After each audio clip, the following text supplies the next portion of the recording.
అల్లుడు, ఆ engineer lawyer notice పంపించాడు. 14వ తారీఖు కోర్టుకు పోవాలంట.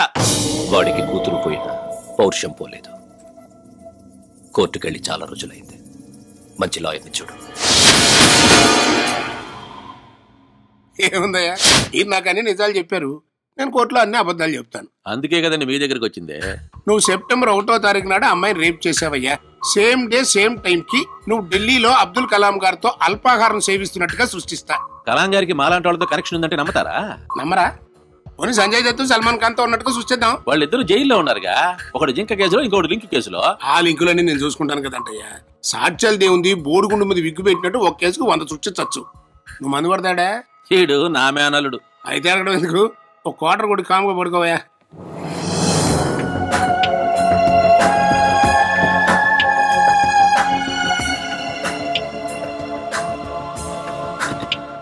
ఆడి పేరు షిండే, పెద్ద బిల్డరు.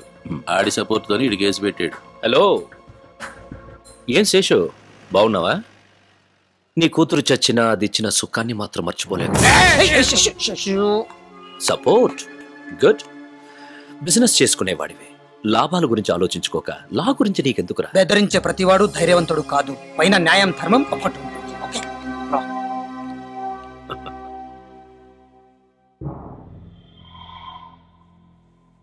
మీ దగ్గర ఏమైనా సాక్ష్యాధారాలు ఉన్నాయా? దైవ సాక్షిగా ఈ జక్కా కట్టిన బ్రిడ్జి కూలిపోయిందన్నమాట నిజం. దాని మీద నేను రిపోర్ట్స్ తయారు చేయడం నిజం.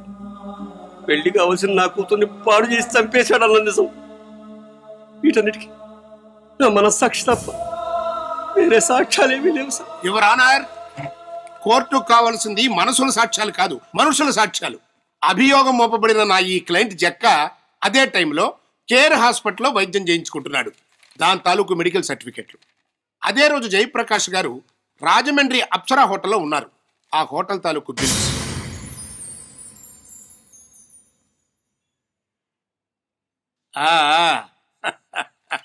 చూసారా యువర్ ఆనర్, ఎంత వినయం నటిస్తున్నాడో.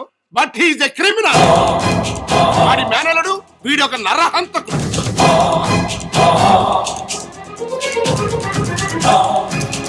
ఇలాంటి సాక్ష్యాలు రూపాయికి 10 తీసుకురావచ్చు. యువర్ ఆనర్, డాక్టర్ల దగ్గర, లాయర్ల దగ్గర అందరూ నిజాలే చెప్తారు. వీళ్ళిద్దరూ నా దగ్గరకు వచ్చి చెప్పిన నిజాలు ఈ సీడీలో ఉన్నాయి. నువ్వు రేప్ చేయడం ఎవరన్నా చూసారా? మా అల్లుడు తెలివిగా తలుపులేసుకుని రేపు చేశాడే.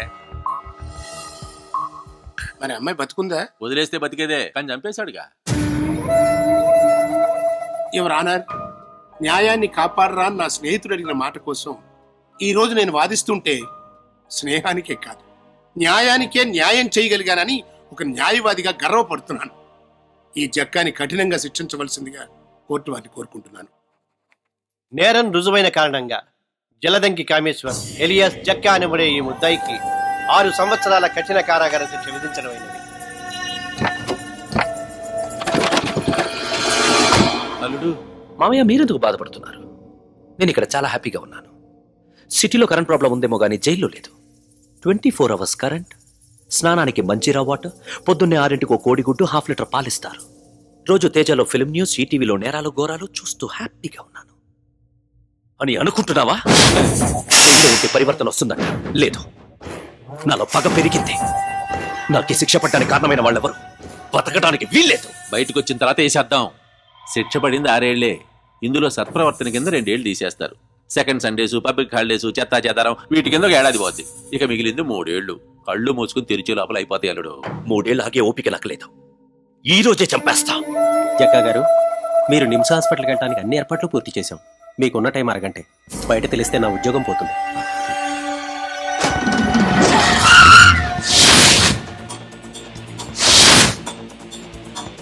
హాయ్ శేషు, ఈరోజు నువ్వు పేపర్ చదువుతున్నావు. రేపు నీ గురించి జనాలు చదువుకుంటారు.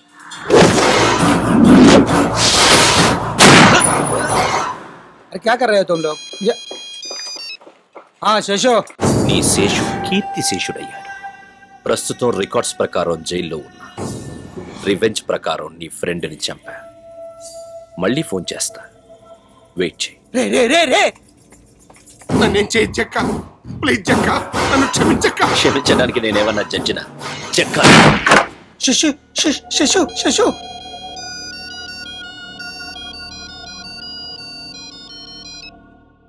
జక్క నేను మీకేం కాలేదు కదా? నేను ఇంకా బతకను. నిన్ను చంపడానికి వాడు నీటికి వెళ్ళాడు. హలో సంధ్య. జక్క, నీ ఇంటికి వస్తానని బాగానే గెస్ చేశా. 10 నిమిషాలు నీ చెల్లెల్ని చంపేస్తా. నా చెల్లి ఏం చేసిందిరా? నేను నా అనే వాళ్ళందరికీ దూరమై జైల్లో ఏడుస్తున్నా. నువ్వు నీ అనే వాళ్ళందరికీ దూరమై నీ ఇంట్లో బాధపడాలి. ఎక్కడ్రా నీ చెల్లెలు కనబడదు?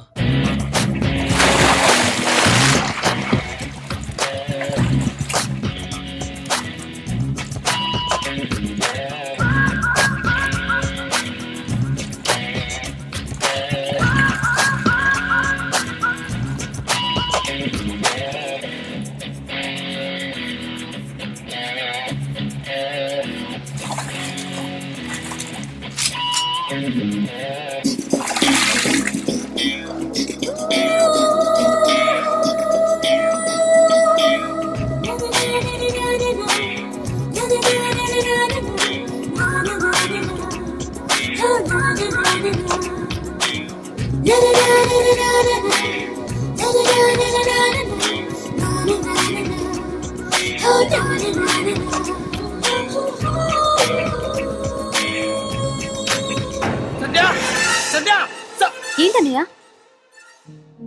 ఇంటికి ఎవరైనా వచ్చారమ్మా? లేదే, ఎవరు రాలా. ఏనయ్య, ఏమైంది? ఏం కాలేదు.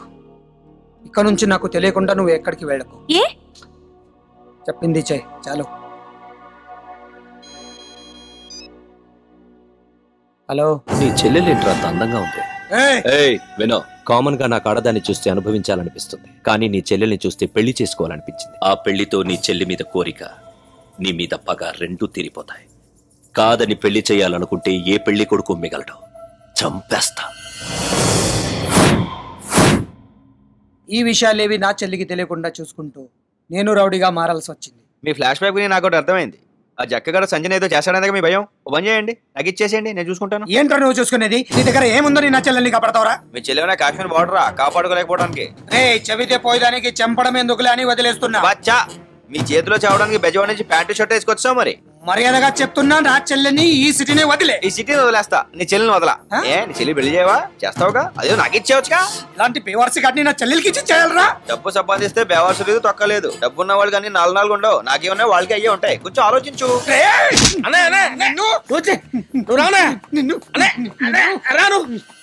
వెళ్ళు, ఆ జక్కగాడు పెడతాడు నీకు పెద్ద బొక్క. ఇతని నుంచి సంజయ్ తీసుకెళ్తే చాలా పెద్ద ప్రాబ్లం అయిపోద్ది. ఇప్పుడు ఏం చెయ్యాలి? ఆ జక్కగాడు మా షిండే బాబుని టెన్షన్ పెట్టేస్తాడు. కాబట్టి మనమే ఆ జక్కకి జరికిచ్చేస్తే పోలా, మొత్తం ప్రాబ్లమ్స్ అన్ని సాల్వ్ అయిపోతాయి.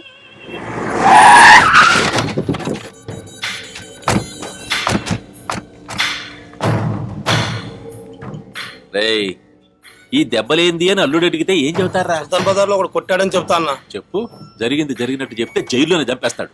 అన్నకు అబద్ధం చెప్తే నచ్చదు కదన్నా. నిజమేందో అబద్ధమేందో తెలుసుకునే తెలివితేటలు వాడికాడుండేరా. అడుటి క్రాకు ఎవడు ఏం చెబితే అదే నిజమని నమ్ముతాడా? నేనేదో రకంగా మేనేజ్ చేస్తాగానే మూసుకొని ఆయన కలరా. సరే అన్న. అల్లుడు, నీకు గుడ్ న్యూస్, నువ్వు ఎల్లుండి రిలీజ్ అవుతా ఉన్నావు. తెలుసు. ఈ దెబ్బలేంటి? బ్యాంగిరి బజార్కి వెళ్తే ఒకడు మమ్మల్ని ముఖం పగిలి పాదురు వాపాడా. ఏం లేదు అల్లుడు, బజార్లో ఓ పిల్లడు బండి కట్టం వస్తే తప్పించబోయి చెట్టు గుద్దేసినారు. పిట్టలు 40 అందరు కింద పడిపోయినారు. అందరికీ దెబ్బలు తగిలాయి అంతే. ఒక్క యాక్సిడెంట్ కి ఇంతమందికి దెబ్బలు ఉంటాయని ఆలోచిస్తున్నా. ఒక్క బాంబుకి 100 మంది జస్తుళ్లే. ఇది అంతే. నమ్మడం లేదా? సరే, మేము అనుకున్నది ఏదో చెప్పాం, నువ్వు అనుకునేది ఏదో చెప్పు. బ్యాంగిల్ బజార్లో సంజ కోసం వెళ్ళిన మిమ్మల్ని ఒక్కడు మిమ్మల్ని అందరినీ కొట్టాడు. మనల్ని కొట్టడవా? మన్నెవడ హైదరాబాద్ లో కొట్టేదే కృష్ణ. అల్లుడు, వీడే అల్లుడు మనోళ్ళందరినీ కొట్టినోడు. తెలుసు. పర్ఫెక్ట్ గా తెలుసుకొని కూడా పక్కన పెట్టుకున్నావేంది? చంపేయాలిగా. ఎందుకు చంపాలి? ఈడు మన సంజయ్ని ప్రేమించాడు. ఎక్కసరిగా నేను జరిగిందంత చెప్పా. ఆమె బీటేసే ప్రాసెస్ లో డీసెంట్ రోడ్ డీసెంట్ గా ఉన్న మా ఫ్యామిలీ రోడ్డు పాలైంది సార్. నన్ను ఇష్టపడినట్టు కలర్ ఇచ్చి నాకు హ్యాండ్ ఇచ్చింది. వాళ్ళనే నన్ను చంపేస్తాను సార్. ఇందాక చెప్పాను మీకు. ఆడు చంపుతానంటే ఏటకెందుకు వచ్చా? మెట్లెక్ లేనోడు లిఫ్ట్ ఎక్కినట్టు నేను ఫెయిల్ అయినా జక్కా సార్ పాస్ అవ్వాలి. జక్కా సార్ సంజయ్ తీసుకొస్తుంటే వాళ్ళ అన్నయ్య ఫేస్ లో నేను ఫీలింగ్స్ చూడాలి. జక్కా సార్, మీరు నాకు ఈ కోరిక తీర్చాలి సార్. తీరుస్తా, నువ్వు వెళ్ళు. ఎక్కడికి వెళ్ళి జక్క సార్? సింగిల్ గా తిరగాలంటే భయంగా ఉందా? చెండి ఏమైనా చేస్తాడేమోనని నేను కూడా మీ వాళ్ళతో పాటు ఉండిపోతా. యాడంటావరా? మన ఎత్తున ఎక్కుతా జక్క సార్.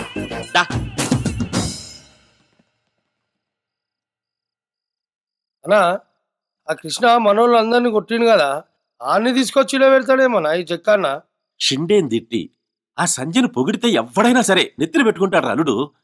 అసలు ఈ కృష్ణగాడు అల్లుడి దగ్గరికి ఎందుకు చేరాడు? అది స్కెచ్ ఏమిటో అర్థం కావలేదురా. రై ఒకసారి అని పిలవండిరా. సార్ పిలిచారంట. దా మందేద్దాంరా.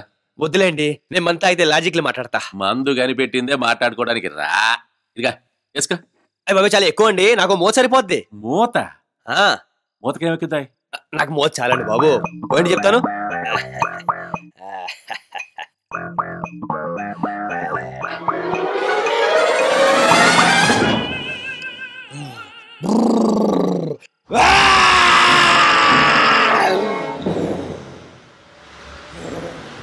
ఈడేంద్రా గాడ్జిలా గరుస్తున్నాడు? అలా నేను ఇంటికి వెళ్తానా, రోజు లేట్ వస్తున్నా, నేను నా వైఫ్ గొడవ చేస్తున్నానా. మాట్లాడుకుందామా? మాట్లాడదాంలే. ఏం మాట్లాడదాం? అదే నువ్వు మా అల్లుడి దగ్గరికి ఎందుకు చేరినట్టు, అసలు నీ స్కెచ్ ఏంది? నా స్కెచ్లు ప్లానింగ్ కూడా తర్వాత మాట్లాడుకుందాం. రోజు ఇంత లగ్జరీగా తాగుతూ తింటున్నారు, అసలు మీ మంత్లీ ఇన్కమ్ సోర్స్ ఏంట్రా? చెప్పు. సెటిల్మెంట్లు చేస్తుంటాం. సెటిల్మెంటా? రారా రా. ఇప్పుడు చెప్పు.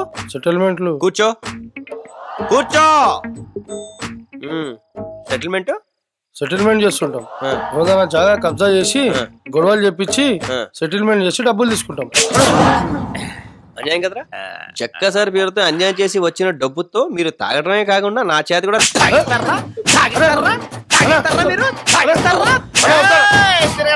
అమ్మా నా స్కెచ్ గురించి అడిగో వినకుండా వెళ్ళిపోతాం ఏంటి? నాకు షుగరు టైంకి ఇంత తిని వండుకుందామని.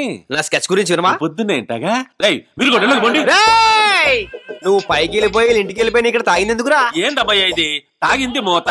ఎంత తాగావని కాదు, ఎంత ఎక్కిందని. ఒరే నాకు తెలకడుతాను, నువ్వు ఒక్కడే వెళ్ళటానికి నీ వెనకాల 6 స్కార్పియోలు ఇంతమంది బోకులు, నువ్వు సింగిల్ గా వెళ్ళవేంట్రా? అది కాదమ్మా. ఎక్కడున్నావు? స్కార్పియో దగ్గర ఆపాములే. నీ మూలంగా ఎంత ట్రాఫిక్ జాము. సిగ్నల్ దగ్గర నీ బండి లాగానే వెనకాల యూనిఫామ్ లో షపా షపా మరి 6 బళ్ళాగటం, దాని వెనకాల 100 బళ్ళాగటం. పబ్లిక్ కి ఎంత న్యూసెన్స్, ఎంత ప్రాబ్లం రా. అన్న వదిలే అన్న. మీ అన్నయ్య అసలు ఎప్పుడు పట్టుకున్నాను రా నేను? నీ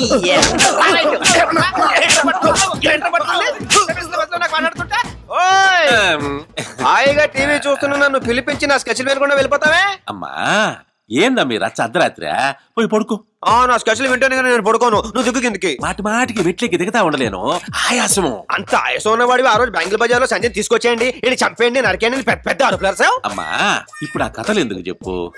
అయితే ఇప్పుడు ఏ కథలు చెప్పుకుందాం? కథలేంది ఇప్పుడు? కథలు చెప్పుకోవడం ఏంది? కథలు కథలు కథలు. ఇప్పుడు టైం ఎంత అయింది?